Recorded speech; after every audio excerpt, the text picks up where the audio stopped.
Students, Standard 8,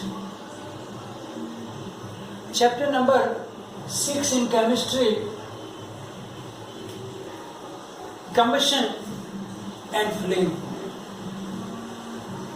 Combustion means the process of burning in which the substance react with oxygen and produce heat and sometimes heat and light both.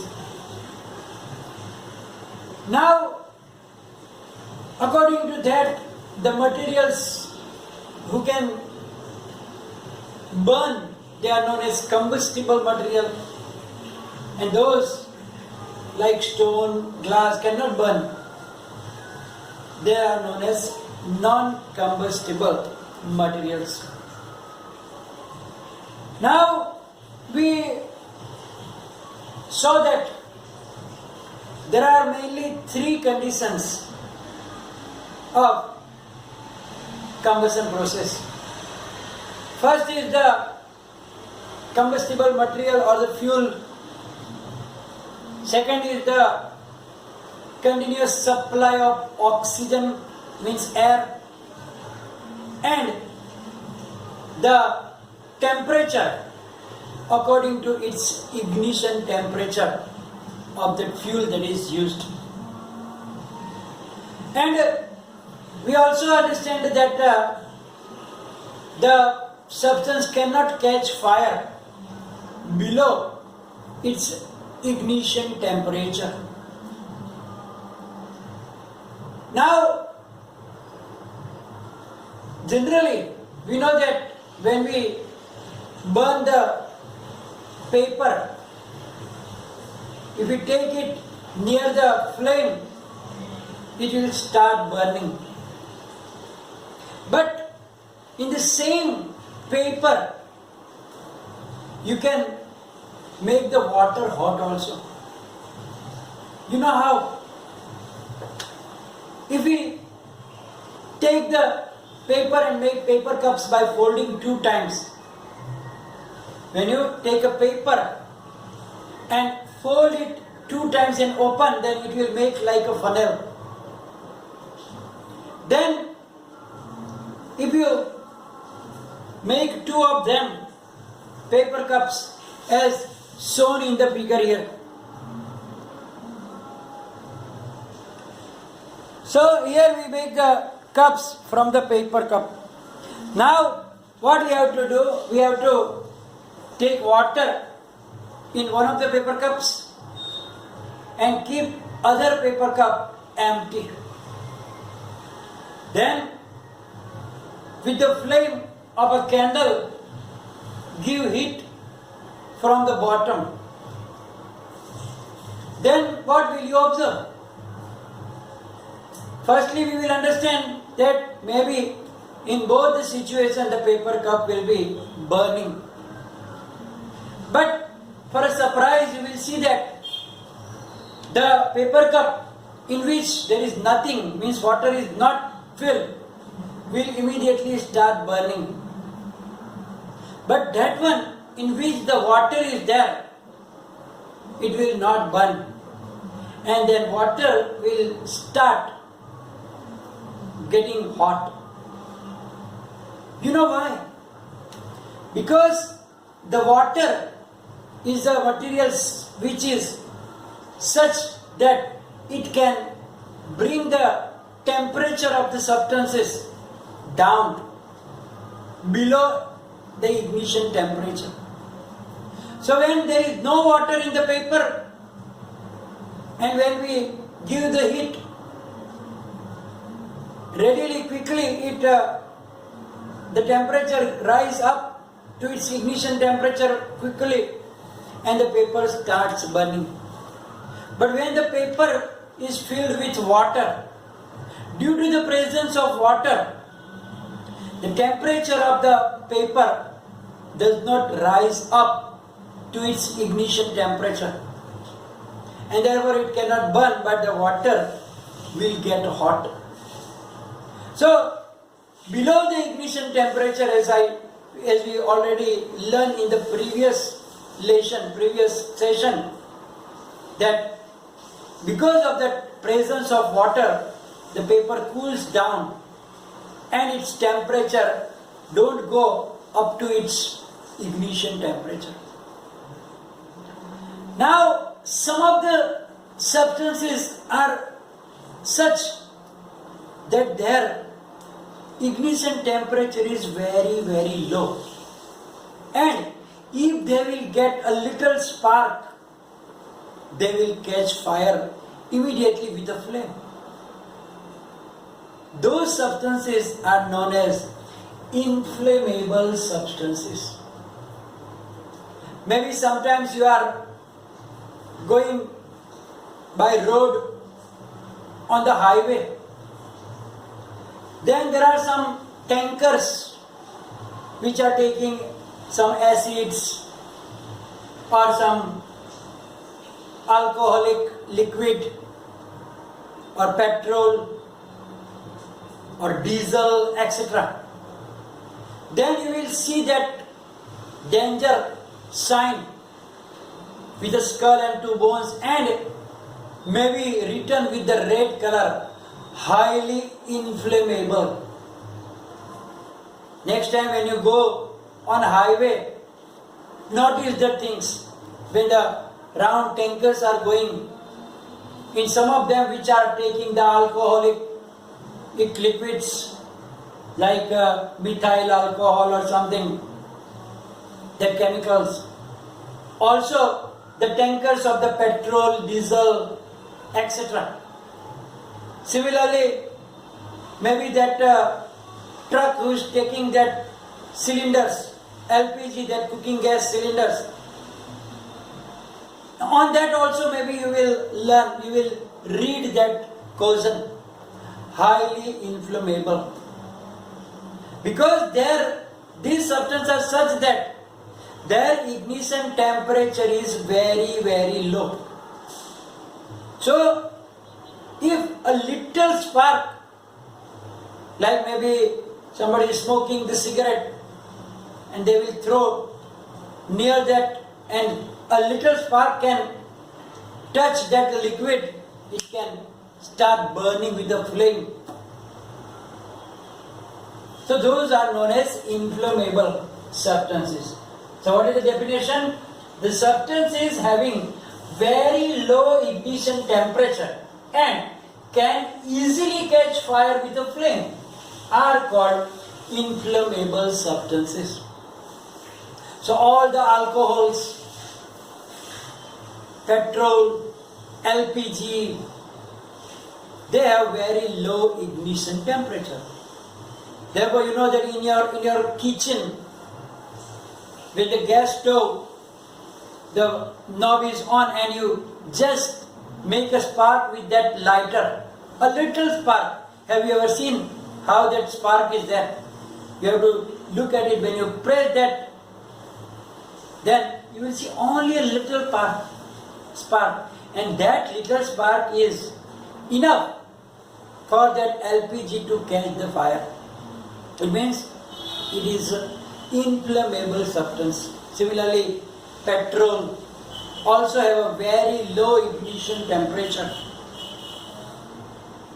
And the alcohol also. So those are known as inflammable substances. And as I told you, you will read on the tankers which are taking this type of materials, they will have the big written highly inflammable substances, so that we can keep distance with them. Now, fire extinguisher. What is fire actually?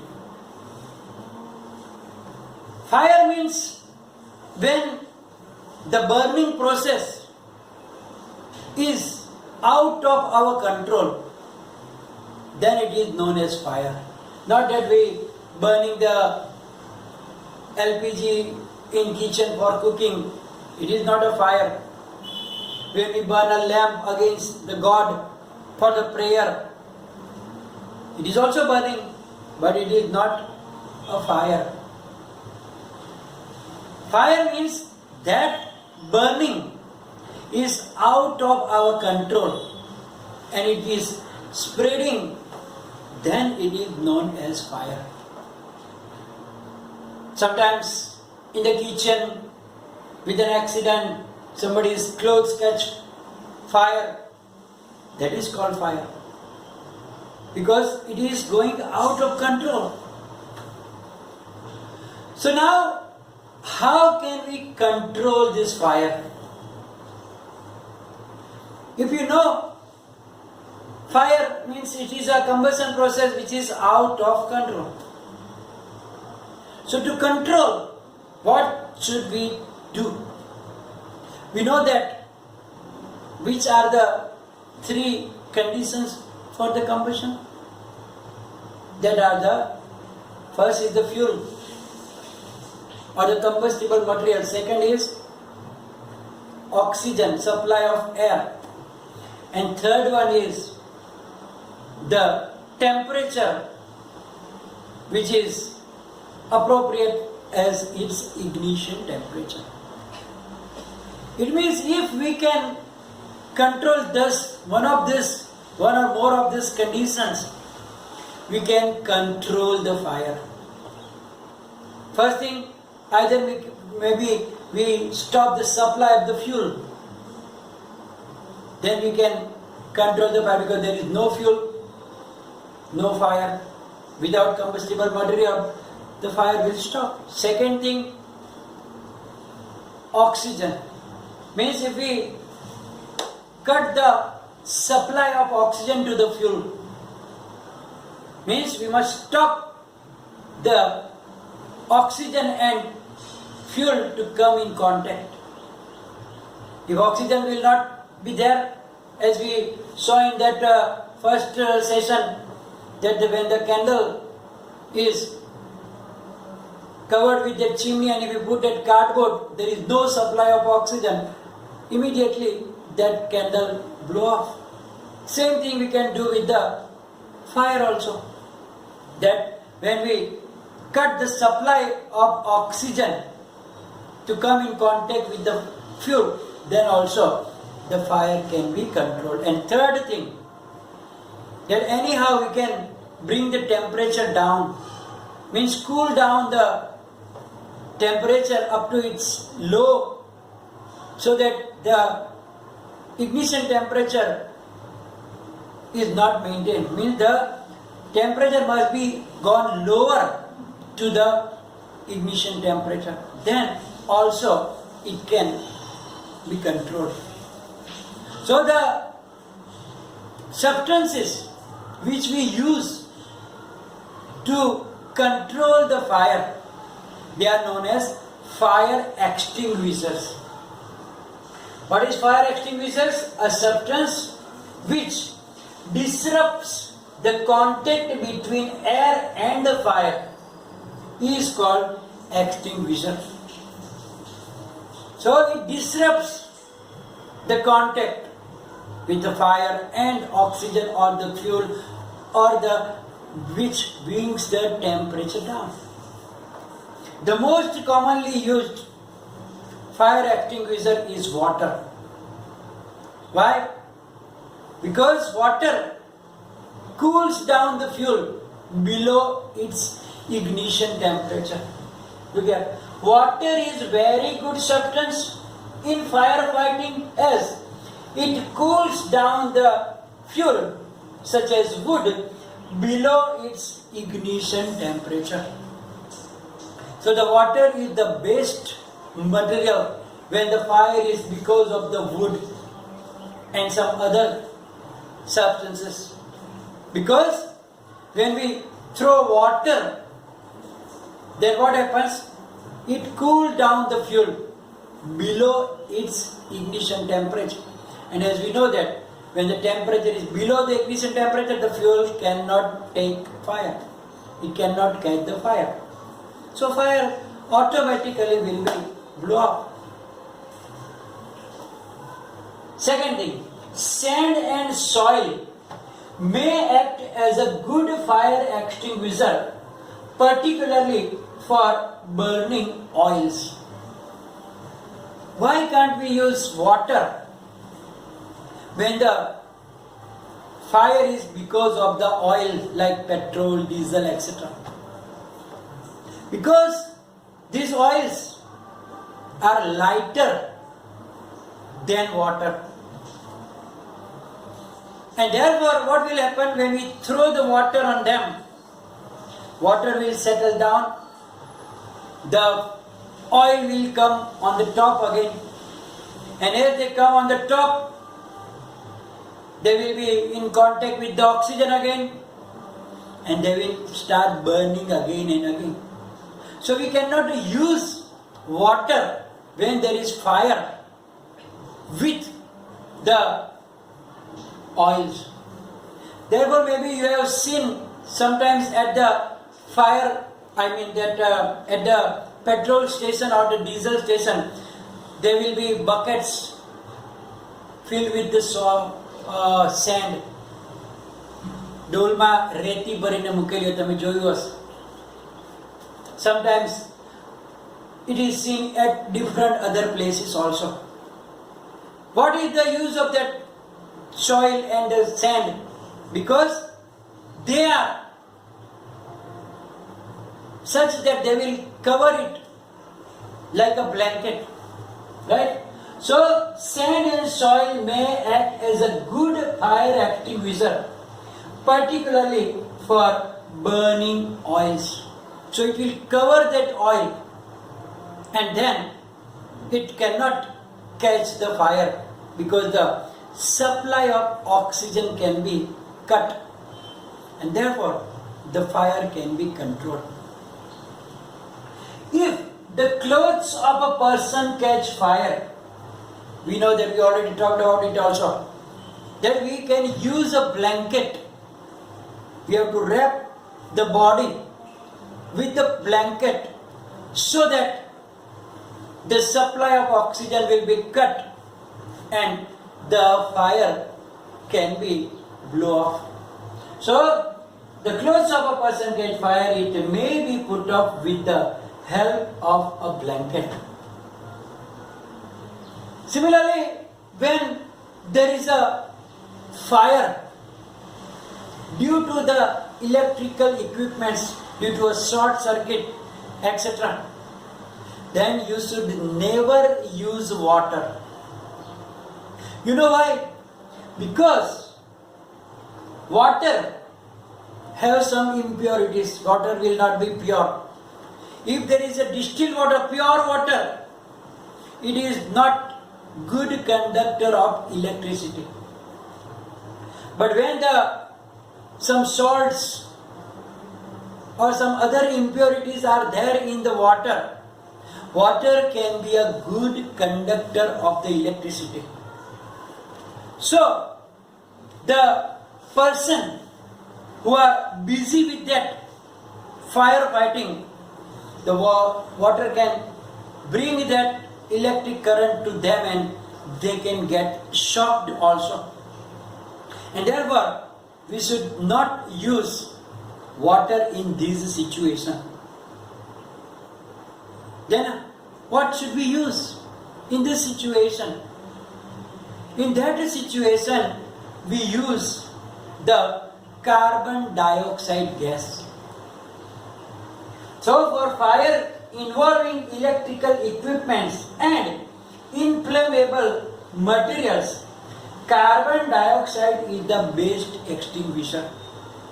We should use the carbon dioxide gas. And because this carbon dioxide is like a blanket, it covers, because it is lighter than oxygen. Carbon dioxide is lighter in weight with oxygen.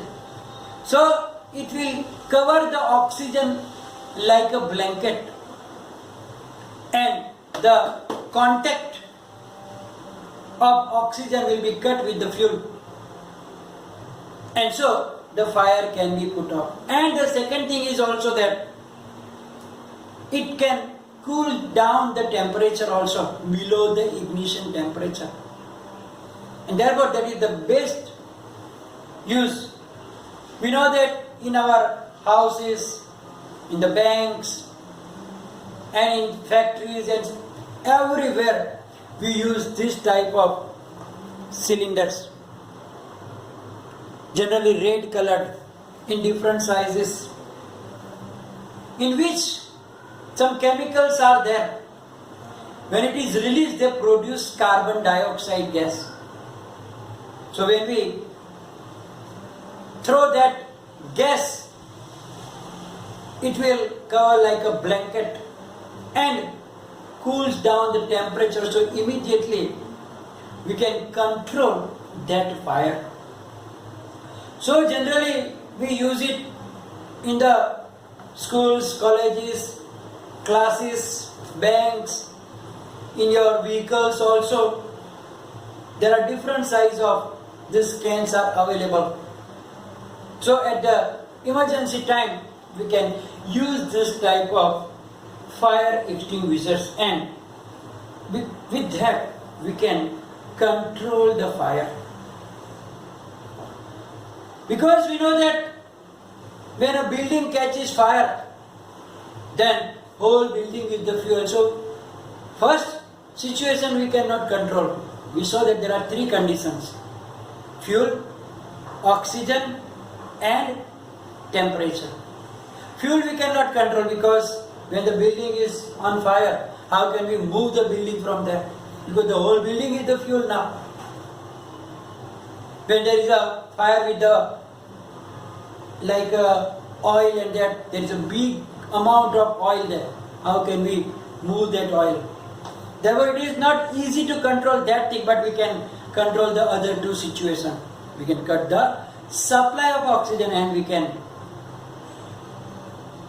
bring the temperature down. So here we are going to finish today's session, which will be followed by the PDF file. And then if any problem, write down in the comment section. Thank you very much.